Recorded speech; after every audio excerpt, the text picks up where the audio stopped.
Mental yang perlu diperbaiki, meminjam atau hutang. Papa saya ingetin ya, jangan pernah minjem atau hutang untuk hidup. Dikit-dikit, bro bisa talangin dulu.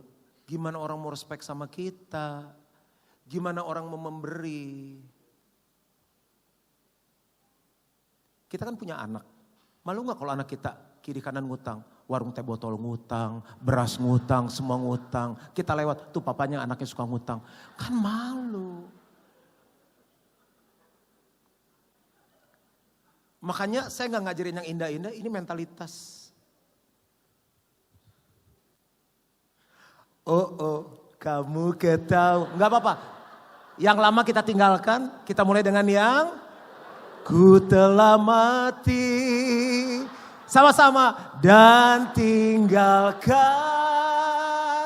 cara hidupku yang lama. Satu lagi. Semuanya asik. Udah cukup.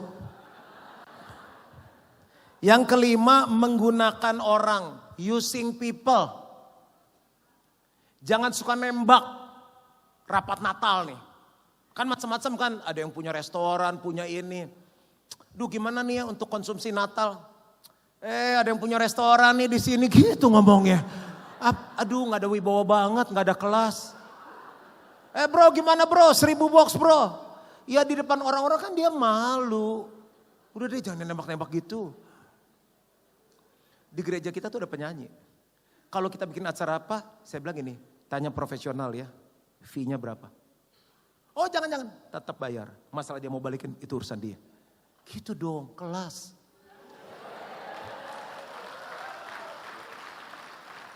Suka digunakan ya sama pendetanya ya. Aji mumpung. Siapa tahu sama dia tuh diskonnya bisa 50%. Aduh malu.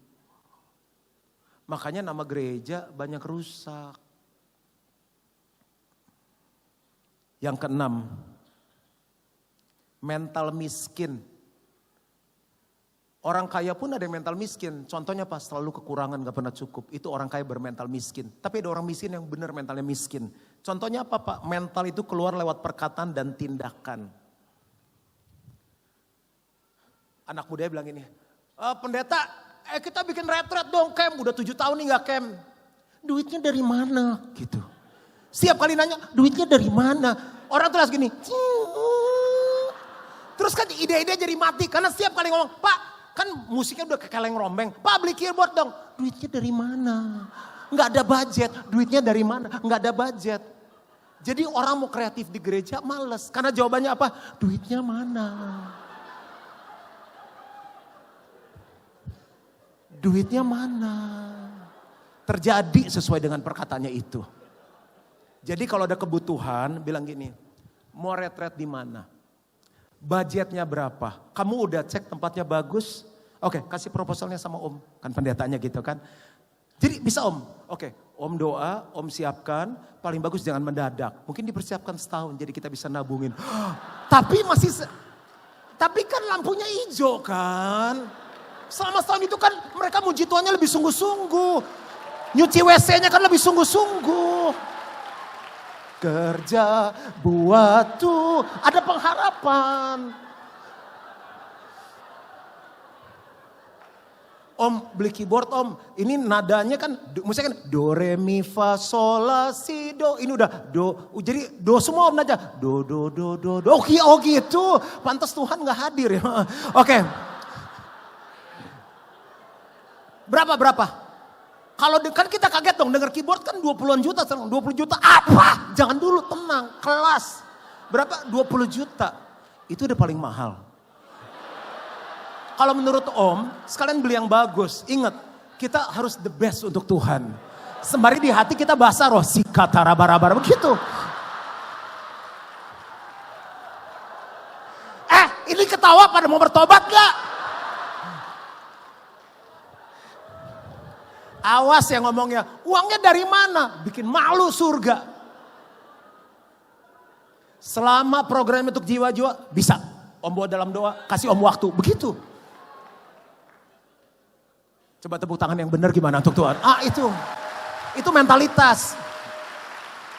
Ketujuh, tidak disiplin. Bayar tagihan lama. Utang pura-pura lupa. Minjem duit nih, terus telepon.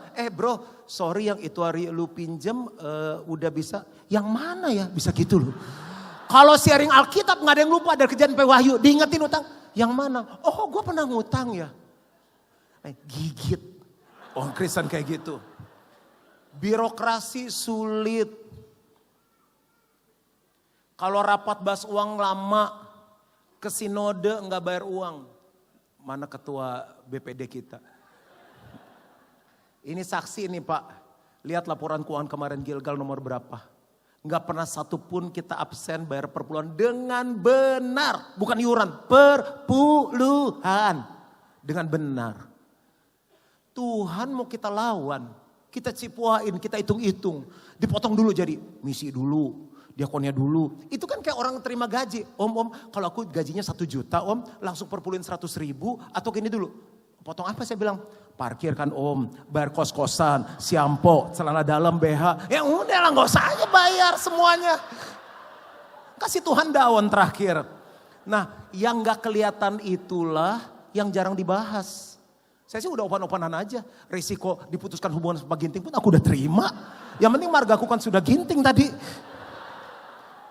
Yang pertama cara apa? Melihat. Yang kedua cara berpikir. Kelihatannya simple. Mentalitas kita perlu dirubah. Yang ketiga, cara mengelola. Ayat terakhir dan saya selesai. Lukas 14 ayat 28-30. Sebab siapakah di antara kamu yang kalau mau mendirikan sebuah menara, tidak duduk dahulu membuat anggaran biayanya. Bahasa Inggris saya bilang budget. Kalau cukup uangnya untuk menyelesaikan pekerjaan itu. Supaya jikalau ia sudah meletakkan dasarnya dan tidak dapat menyelesaikannya, jangan-jangan semua orang yang melihatnya mengejek dia.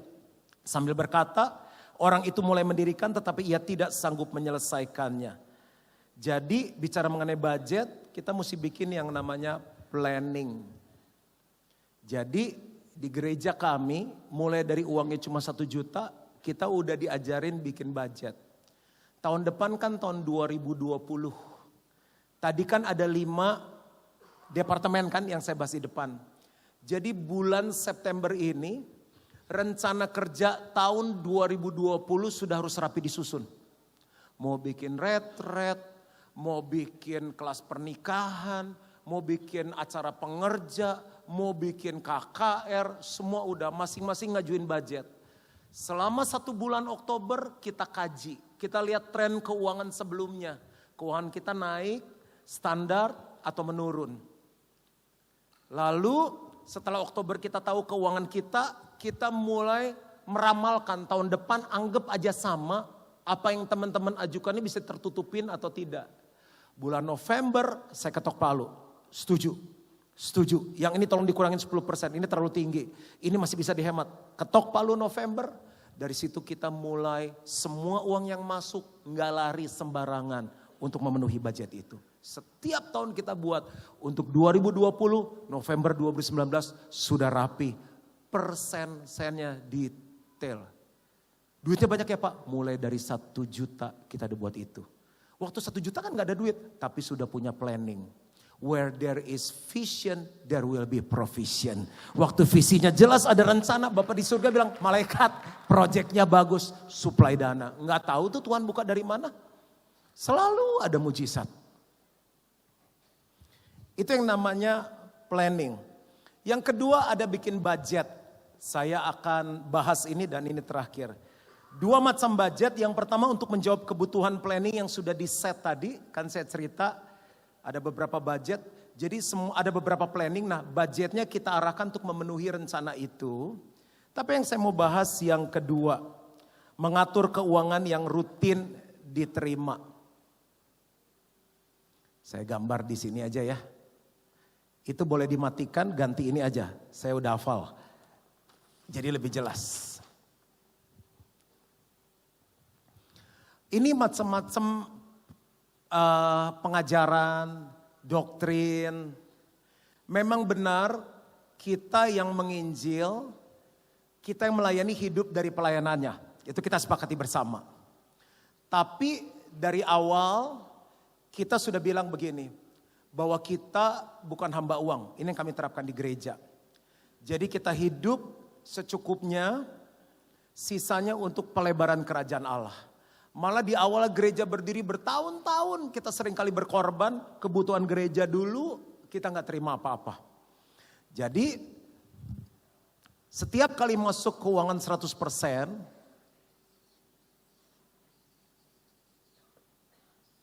ini saya kasih contoh aja ya. Jadi Bapak Ibu terapkan beda-beda terserah. 10% karena saya ada di sinode, saya balikan sinode perpuluhan. Bapak Ibu punya sinode mungkin beda-beda, ini sinodenya kami. Ini gak bisa diganggu gugat. Dari uang 1 juta, 100 ribu, gak apa-apa. Setiap perkara kecil Tuhan kasih yang besar. 10% ini untuk cadangan. Ini gak bisa diganggu gugat. Kita harus punya namanya sinking fund. Dana yang ditenggelamkan gak bisa dipakai. Karena tadi Pastor Bobby Chow bilang krisis gak usah diundang, pasti datang sendiri. Salah satunya krisis apa? Keuangan. Tahun 2008 krisis. 1997, 98 krisis besar. Tapi kita punya cadangan selalu. Apalagi kita punya lagi untuk misi. Sekian persen. Karena kalau gereja nggak melakukan misi memberkati, gereja itu nggak diberkatin. Lalu apalagi kita lakukan yang namanya diakonia. Ini firman Tuhan ajarkan, janda-janda, miskin, yatim piatu. Apalagi sosial. Yang tidak termasuk janda, yatim piatu kita pikirkan. Belum lagi ada yayasan, kita juga salurkan ke yayasan yang menolong gereja-gereja lain. Apalagi kita buat yang namanya pendidikan. Waktu saya cerita nih sama teman-teman, dia bilang ngapain bro, buang-buang duit untuk pendidikan. Saya bilang gini, banyak pendeta berpikir gedung harus diperbaiki, diperbagus, bagus saya bilang. Cuma kalau gedungnya bagus, orangnya nggak bagus, siapa yang mau isi itu gedung? Kalaupun orang-orangnya banyak, siapa yang mau mendewasakan mereka? Jadi saya keluar biaya yang sangat besar setiap tahun untuk mengirim orang belajar. Ada yang kita kirim ke SOT untuk belajar. Ada yang kita kirim ke HUGC. Ada yang kita kirim ke A, ke B, ke C. Jadi fokusnya apa? Sumber daya manusia. Kita undang, kalau pergi semuanya mahal. Kita undang pembicaranya, mereka ngajar kita, itu biayanya besar. Kita tutupi. Karena manusianya yang harus dibangun. Apalagi? Operasional atau rutin. Itu semua ada persentasinya sehingga uangnya itu nggak berantakan. Kalau lebih kita simpen menjadi saldo tabungan. Nah, bagaimana dengan personalia? Kelihatan nggak ya? Coba personalia.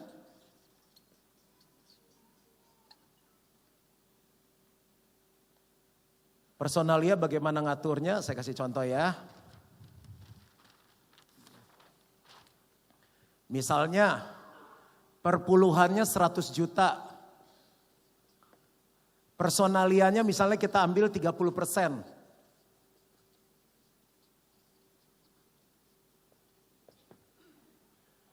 $30 juta kan? Nah dari sinilah diambil gaji kami. Senior pastor berapa? Pak nggak enak lah kita pak nanti ngomong-ngomong kita pengen berapa 2 miliar kan? Makanya saya punya pengawas keuangan dan penasehat keuangan. Orang yang sudah diuji, dia orang yang gak perlu uang karena sudah sukses di bidangnya. Orang itu mengasihi gereja, mengasihi pemimpin, mengembalikan perpuluhannya benar, bayar pajaknya benar. Kita doa, kita angkat orang itu, kita tanya, karena susah ukurannya mau berapa? Kalau gaji, misalnya presiden ada standar, gaji eselon 1 ada standar, pendeta mau gimana coba gajinya? Saya tanya, menurut Bapak, kalau kami kerja di tempat Bapak, atau menurut Bapak saya layaknya diterima gaji berapa? Dia bilang Bapak terima gaji sekian, Bapak fasilitasnya ini, kalau travel segini. Saya bilang yang lain gimana? Ini bukan, kita tetap bukannya maksudnya keputusan rame-rame demokrasi enggak, tapi ada penasehat. Layak segitu, oke. Jadi Uang itu mengalir dengan banyak ke gereja kami karena mereka tahu bisa dipercaya. Kebanyakan orang belum bertobat cara berpikir gini nih. Oh kita nyumbang ntar gerejanya kaya, pendetanya kaya. Ini di Jakarta, saya nggak tahu di Sumatera gimana. Tapi mereka tahu uangnya mau masuk ratusan miliar, pendetanya digaji segitu kok. Bapak ibu di sini kalau kerja di luar pengen naik gaji nggak? Pengen kan? Ya udah, dia juga tahu. Kita juga perlu naik gaji karena kecap naik, babi juga naik harganya. Listrik kan naik, bensin kan naik. Senior pastor. Pastor gajinya berapa? Misal senior pastor XXX. Pastor gajinya XX. Lalu apa? Leaders, group head berapa? X. Staff berapa? Setengah X. Misalnya ini kan cuma contoh. Misalnya dari 30 juta ada sisa nih. Sisa 5 juta. 5 juta ini kita gak hambur-hamburin. Bapak Ibu kami kasih mereka gaji ke-13. Hebat ya Pak, dari 1 juta gak ada duit tapi udah punya mimpi. Kalau enggak nanti di gereja dapat full time yang sisa-sisa. Yang udah lamar di mana-mana gak diterima, udah dia memang nasib kita kerja di gereja. Enggak, kerja di gereja harus jadi mimpi. Pekerjaan yang bergengsi. Orang-orang terbaik. Kalau gereja mau bagus, yang kerja harus yang bagus. Mana ada orang mau kerja bagus dibayar gak bagus? Enggak ada. Mau sampai botak, sampai ayam tumbuh gigi, gak ada yang mau. Terus kita kasih namanya berkat akhir tahun.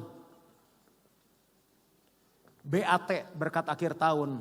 Itu berapa banyak Pak? 1 sampai 3 kali gaji. Mulai dari 1 juta, gak punya duit, dimulai dari mimpi. Kita siapkan lagi apa? Pensiunnya. Lah, dia worship leader, keren. Begitu 60 udah gak kuat lompat-lompat lagi kan. Masih bisa melayani tapi secara organisasi pensiun kalau masih mau kerja ya kan gajinya udah tinggi dong berarti udah naik kan. Kita adjust namanya tunjangan. Tapi dapat uang pensiun. Jangan dia worship leader terus habis itu jual ketoprak. Kasihan. Dia harus bisa hidup yang layak. Jangan habis manis sepah dibuang. Pensiun ada. Kalau sakit masih kelihatan ya. Sakit 1 bulan gaji. Kalau masuk rumah sakit, dia hobi misalnya 2 kali gaji. Pak udah lama nih gak masuk rumah sakit silahkan 2 kali gaji. Gitu. Dapat BPJS. Asuransi pribadi yang ada tabungan, life insurance. Asuransi kantor, berlapis-lapis tuh. Cuma pengen ngasih tunjuk sama mereka, kita concern sama hidup kami. Kita gak peres kamu, kita pengen kamu hidup sehat. Gitu. Masuk kantor, udah dapat harian, dari makan, minum, buah, susu, sampai kenyang di kantor. Makanlah di situ. Itu Samuel tadi, itu naik belasan kilo. Kurus banget, sejahtera. Ada outing setahun sekali. Melahirkan dapat berkat, kawin dapat berkat. Nah, jadi waktu kita memperhatikan staf kita, pengusaha-pengusaha belajar ngatur keuangannya lewat gereja kita. Aneh ya, kita tadinya belajar, sekarang mereka belajar sama kita. Dan mereka bilang kita pengen perusahaan kita juga diberkati. Itu aja. Jadi saya selesai. Pas. Keuangan jangan lihat gede kecilnya. Walaupun mau kecil, kalau sehat dia pasti tumbuh. Keuangan yang besar, kalau nggak dibuat sehat pengaturannya, gereja bisa kacau. Berapa banyak begitu uang besar gereja berantem. Jadi kesimpulannya 3. Cara melihat, cara berpikir, cara mengelola. Tuhan memberkati kita sampai keturunan yang ke-7. Tuhan memberkati.